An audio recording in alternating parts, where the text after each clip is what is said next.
ये 26 सितंबर 1965 का वाकया है। इंडिया पाकिस्तान की जंग खत्म हुए अभी 4 दिन ही गुजरे थे जब इंडिया के वजीर आजम लाल बहादुर शास्त्री ने दिल्ली के रामलीला मैदान में हजारों लोगों के सामने खिताब करना शुरू किया तो वो कुछ ज्यादा ही अच्छे मूड में थे। तालियों के शोर के दरमियान शास्त्री ने ऐलान किया कि पाकिस्तान के सदर अयूब ने कहा था कि वो दिल्ली तक चहलकदमी करते हुए पहुंच जाएंगे। वो इतने बड़े आदमी हैं, मैंने सोचा कि इन्हें दिल्ली तक चलने की तकलीफ क्यों दी जाए, हम ही लाहौर की तरफ बढ़कर इनका इस्तकबाल करें। 1966 में पाकिस्तान के सदर अयूब खान और भारतीय वजीर आजम लाल बहादुर शास्त्री ताशकंद में पाक भारत अमन मुआहिदे के लिए मौजूद थे और दोनों मुल्कों में तवील बहस व मुबाहिसे के बाद एक अमन मुआहिदे पर दस्तखत हुए थे।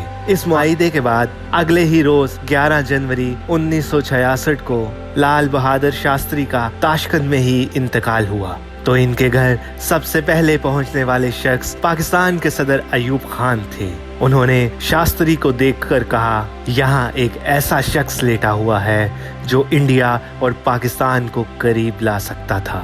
जब शास्त्री की मैयत को दिल्ली ले जाने के लिए ताशकंद हवाई अड्डे पर पहुंचाया जा रहा था तो रास्ते में सोवियत, इंडियन और पाकिस्तानी झंडा सरनगू रखा गया था। जब शास्त्री के ताबूत को गाड़ी में उतारकर जहाज पर चढ़ाया जा रहा था तो इनको कंधा देने वालों में सोवियत वजीर आजम कौसिगन के साथ साथ सदर अयूब खान भी शामिल थे। शास्त्री के सवाने हयात लिखने वाले कहते हैं कि इंसानी तारीख में ऐसी बहुत कम मिसालें हैं जिनमें एक दिन पहले तक एक दूसरे के सख्त दुश्मन कहे जाने वाले ना सिर्फ एक दूसरे के दोस्त बन गए थे बल्कि दूसरे की मौत पर अपने दुख का इजहार करते हुए इसकी मैयत को कांधा दे रहे थे।